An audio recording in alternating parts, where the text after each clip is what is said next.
Let's make it a good one. Hello everyone, my name is Rituro. Welcome back to Canada, the true north, strong and free. It has been a rough season. We had a pretty bad start with all those fitness and injury issues, put us behind the 8 ball pretty badly. We did fight back, but as you can see with these losses in our recent history, it has not gone well. And indeed, it is now impossible for us to catch either Portland or RSL, and we will not make the playoffs. We can, however, in our final match of the season, pass LA with a win and claim a bit of pride at finishing 6th. That would be nice. I'd be okay with that. San Jose have won the Supporters' Shield, 71 points at least. If they can get even a draw, they will build on their record, passing the 68 points, a record set by the LA Galaxy. So already, this San Jose side, pretty disgusting, led by their MVP candidate, Matias Perez Garcia, MPG. Meanwhile, for us, it's been rough. It's just been rough. Gershon Kofi's shown up. Pedro Morales showed up. Sam Adekube in his few appearances has been okay. In 3 appearances, let's not read too much into that. Teal Bunbury's had a great season for us. It's 3-star striker, 7.10, 13 goals, 5 assists. Now, what about that superstar, allegedly, striker that we have that's supposed to be all that in a bag of chips? 7 goals in 27 appearances. 6.66 average for a 4-star young DP. I'm going to say it right now. If I can get a taker for Octavio Rivero and get $4 million for him, even $3 million, I would take it. Free up a DP free up a DP slot, and get somebody else in to lead the line. Because that's just not acceptable. Our defense is sort of holding, and certainly with the addition of Luca Gasparotto next season, it will continue to hold.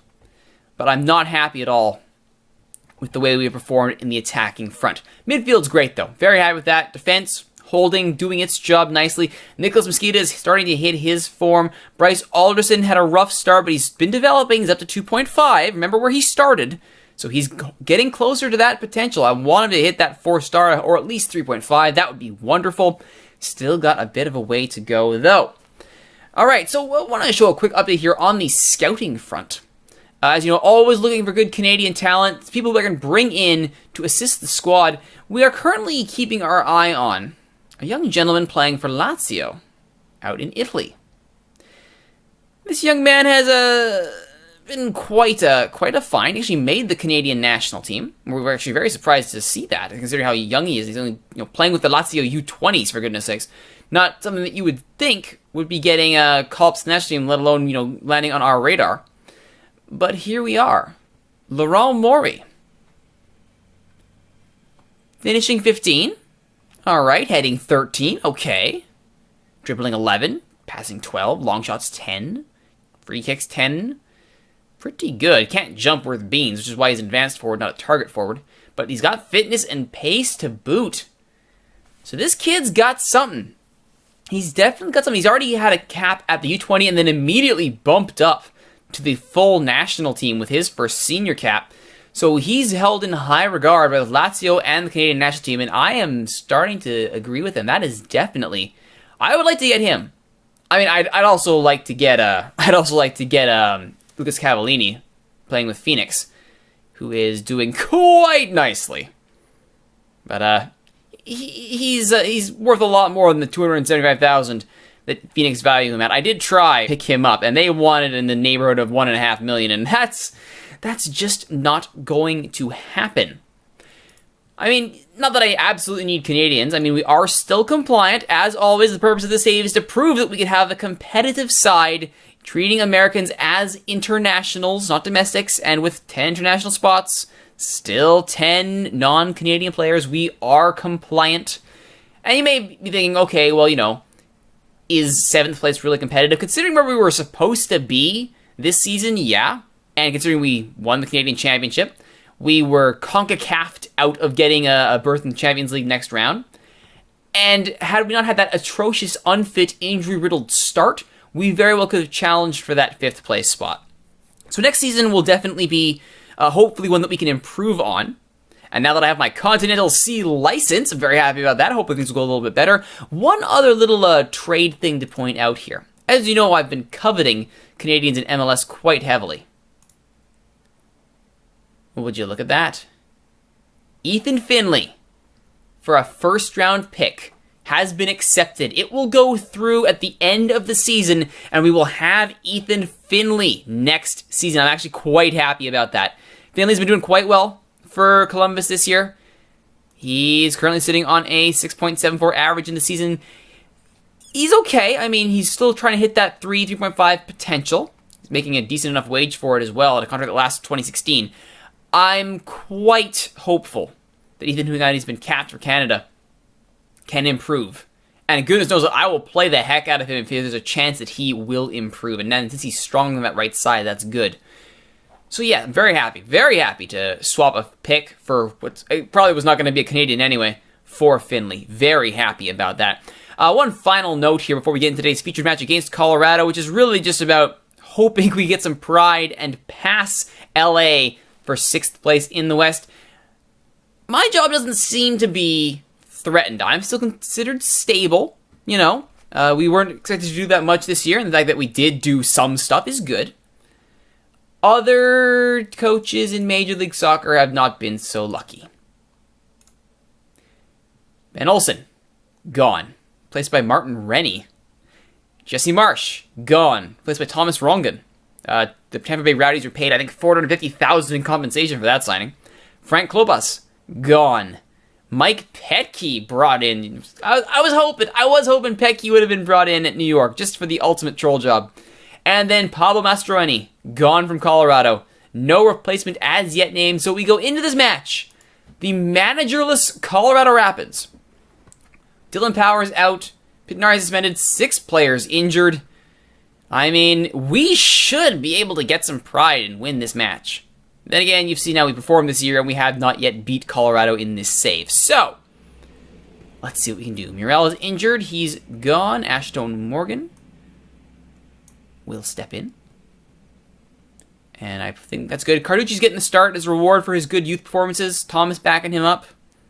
We're going to go with the 4-1-5. We're throwing everybody forward to try and get a result and end the season on something of a high. Beta sure had an atrocious game against San Jose in a 3-0 loss. So he is not starting. Just being rested. So there we are. Adekor and Parker in the center.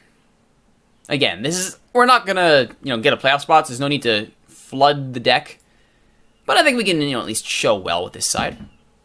Rely on offense. Axel Sjoberg.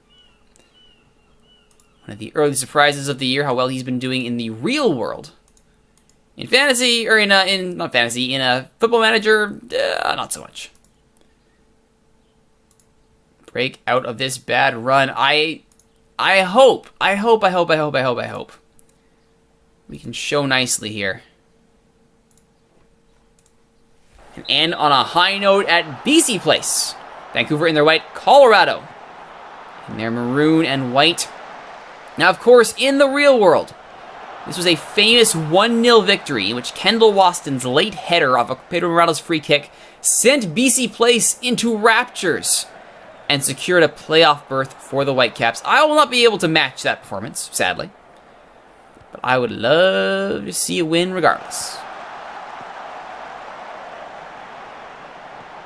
Kobe goes long, finds Tiber. Can he chase it down? He can, keeps it in. Bunbury's header just over the bar. Good. Positive start. Let's see if we can keep it going. That was a horrible throw-in by Nana Adekor right to the defender in front of him. Apparently forgot what color his teammates were playing. Bunbury is onside to Rivero! Octavio Rivero! He has been cold as ice, but he has a goal now. We have moved up to the 6th spot. A 1-0 lead in the 6th minute is always good to see. Bunbury is onside. Rivero checks his run. Ooh, actually, was Rivero offside on the second pass? He very well may have been. But nobody appears to be calling it, so I will just keep my trap shut. Peter Morales at the corner. Tim Parker, near post flick on. Nothing doing. All Vancouver to start. That's what we like to see. It's Hybert. His shot is blocked. Brought down by Michael Harrington. Adekora. Hey, he learned how to take a throw in. Good job. Bunbury. Morales blocked. And now Dylan Cernan will go the other way. Long lofted ball looking for Calvert. That's not going to find its way to him.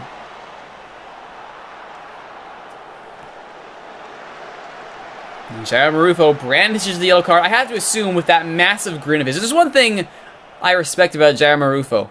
When he gives a yellow card, he has a Cheshire Cat grin on his face when he's doing it. You gotta appreciate somebody who really loves what they do in their job. So how you know Marufo's calling a match? He's okay, is the ref smiling way too much as he's giving out that card? It's Jair Marufo. Alright, good to know. Half-hour mark, still 1-0 Morales. Oh! Parker and Adekora with a double-header set piece. Nothing doing.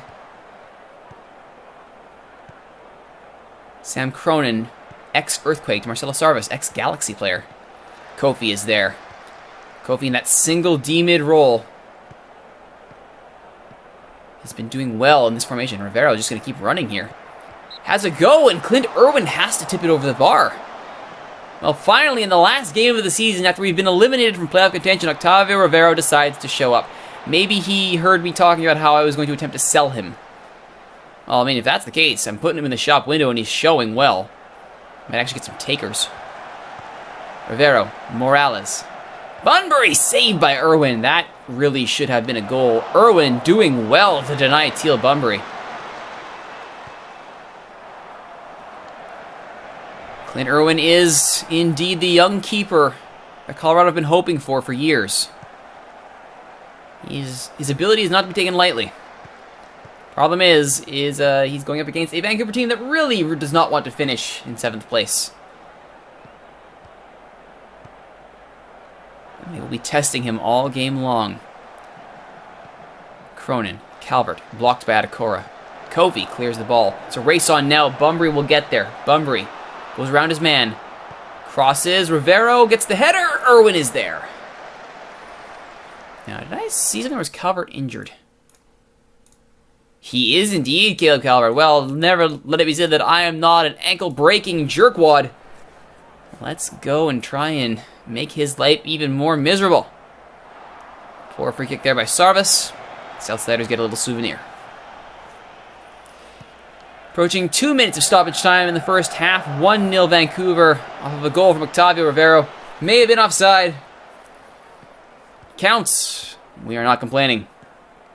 Cronin to Calvert. Sarvis. Cronin. Kofi does very well to block him and starts to play in the other direction. Rivero to Bunbury. Morales. Waits. Does well there. Bunbury again. Gets Rivero, he does. Rivero brought down by Burling. No call. Back the other way go Colorado. Calvert is blocked. Adekora lifts it forward. Rivero is there. It's onside. Hit a defender. Morales! Saved by Irwin. I agree, commentator. That should have been a goal too. Morales' corner. Nothing comes of it. Parker swaps places with the man who should really be crossing the ball back in, but regardless, the ball falls to Rivero. Back to Kofi. Saved by Irwin. Here's the Vancouver pressure we've been wanting to see. Morales' corner, flicked away by Schoberg. Rivero. Morales. He was offside. I call that as offside. 16-5 are the shots. I think we're doing quite well. Quite well indeed. Well, that's good. As long as Colorado doesn't get it in their minds to actually try and score on us, we should be alright. If we can get one more past Irwin, who's playing out of his mind right now, we should be okay. Rego's holding up. Morgan is not, which is shocking. Tybert also having a bad game. I may end up pushing Adekora wide and bringing on Alderson in a midfield role.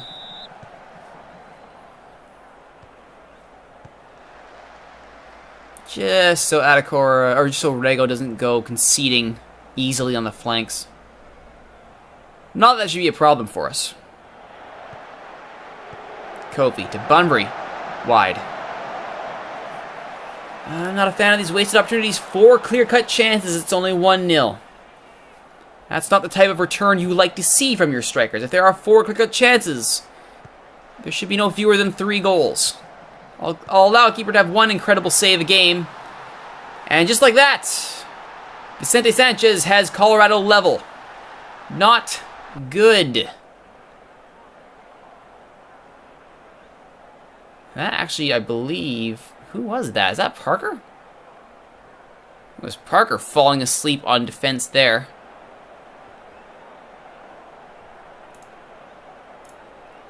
Morales. Over the bar. Okay, let's just go ahead and fix this nonsense. Adecora wide. Alderson in. Leverone wide. Right then. And Rivero picks up a knock, so it's going to be a triple sub. Caleb Clark. Make us happy. Poach like your life depends upon it.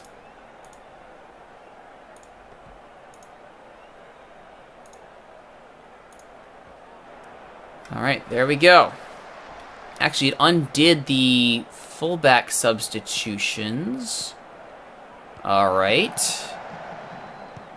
Cora, Bunbury, Mesquita. Not even close. Not even close. Let's try that again. Leverone on the left. Alderson. Swapping places with Antonio Rego. Better.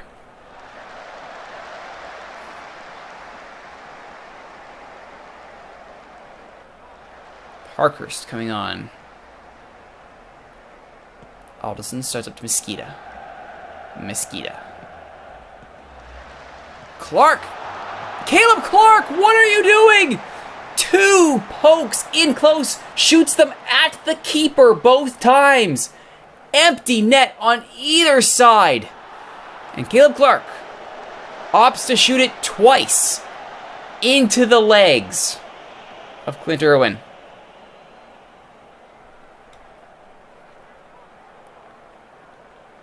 Still time, though. Still time to get this back. Shots are 22-7. We have dominated this match. A win is the least we should be walking away with. But Clint Irwin has stood on his head. To be fair, it's not hard to save a ball when it's being shot at you. Hint, hint, Caleb Clark.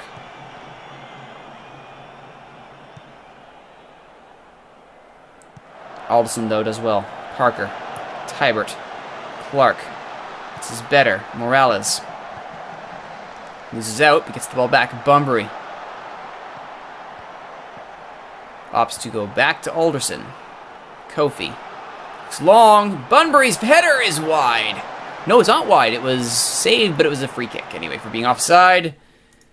Oh, good God. I want this. I want 3 points. I want 3 points. Cora to Leverone. Gives the ball away. Because of course he does. Sanchez now in a foot race with Parker. Parker should get there. He will not. And Sanchez is stopped by Carducci, who spills the ball. Alderson is forced to put it out for a throw.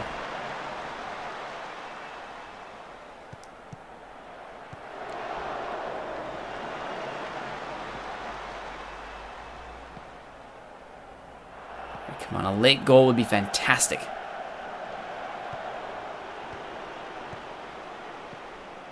I mean, against a managerless team, missing so many players, there's no excuse for us to draw 1-1. However, not much you can do when Clint Irwin is standing on his head. The 7.4 rating.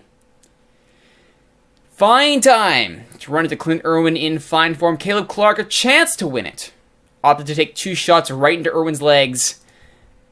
That's not good. That's going to do it for the season, ladies and gentlemen. Sadly, the Vancouver Whitecaps finish in 7th place outside of the playoffs. Next time on Strong and Free, we will summarize how the season went, identify where we are going to improve for next season, assuming I'm still employed, and it looks like I still will be.